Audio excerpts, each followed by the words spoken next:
What makes a logo successful? Well, in this video, I'm going to show you some of my personal favorites, and I'm going to explain why I think they work the best. Now, I'm basing this on several different criteria. First and foremost, I believe that the most successful type of logo must be instantly recognizable. It doesn't need any explaining. You must see it and know exactly what the product is that this logo is for. Secondly, it must have stood the test of time, and that means that it must largely be unchanged since it was introduced. Now, the first one is Coca-Cola.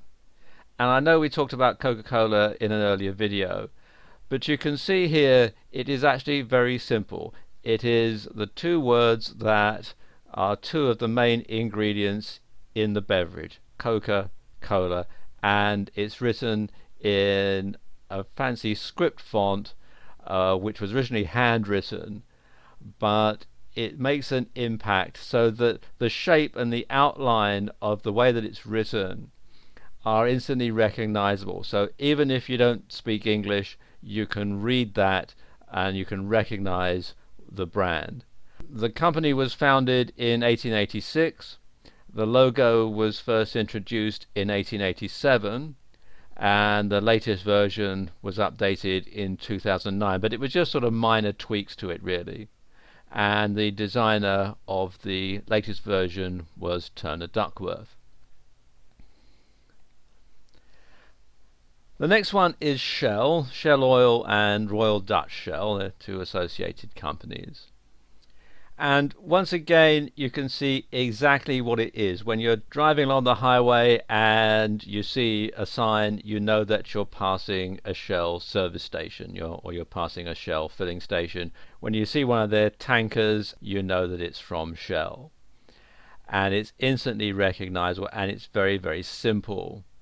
The company was founded in 1907, and that's when they introduced the logo, and the latest version was updated in 1999. But again, just like with Coca-Cola, it was a minor tweak. Before then it used to actually say Shell underneath, but now the logo has become so recognizable that they've been able to do away with the legend Shell and have just simply gone for a stylized version of the clamshell. And the designer of this latest version was Raymond Loewy. And then we have, as I was saying in an earlier video, my favorite logo, Bass, for Bass beer, and I like it for its simplicity. It is very, very simple. It is very, very recognizable, and it stood the test of time. Like I was saying in the first video, where you have the picture of a bar at the Folies Bergère, you can instantly recognize that it's a bottle of Bass beer by this very simple logo. And so if you're going past a pub or a bar or a hotel where they sell this particular type of beer, you instantly know what it is that they sell. And it's one of the oldest logos in existence. The company was founded in 1777. The logo was introduced in 1875, and as far as I'm aware, the latest version was in 1876. The story goes that the brewery wanted to have the first registered trademark in the UK, and the Trademarks Act came in on the 1st of January 1876, and they had some poor guy who slept out on New Year's Eve 1875 outside the office where they needed to register this, so that he could be first in line the next day and could get this down as the first registered trademark. And so the latest version comes from 1876, but they had designed it the previous year, and the designer is unknown at this time.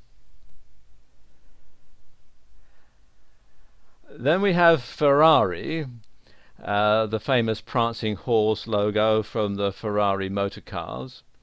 The company was founded in 1929, and that's when the latest version was designed, and it was designed by Enzo Ferrari, or under his direction. And I like it for its simplicity and the fact that it is instantly memorable. You've got the prancing horse logo, and if you do a search on the internet for Ferrari logo, there's quite a long story behind how they chose the prancing horse. It comes from a fighter plane in World War One. It's quite a long story, so I won't go into it in this video, but there is a lot of information out there about how they came to choose the prancing horse logo.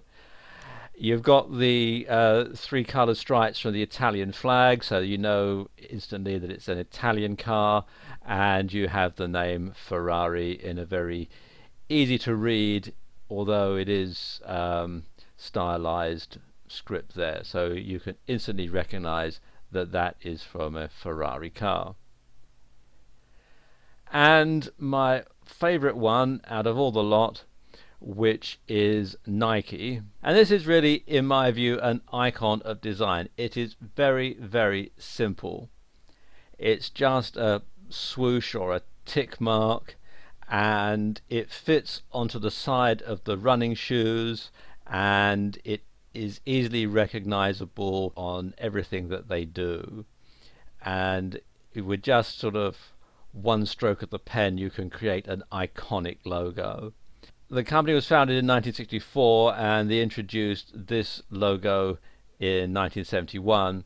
The latest version was introduced in 1995, and before that it said Nike above the swoosh, but the swoosh has been so associated with Nike that they decided that they didn't need to actually have the company name in it anymore, because again, this had become so successful, it had become imprinted in the public consciousness, so that people instantly recognized that that tick mark meant Nike.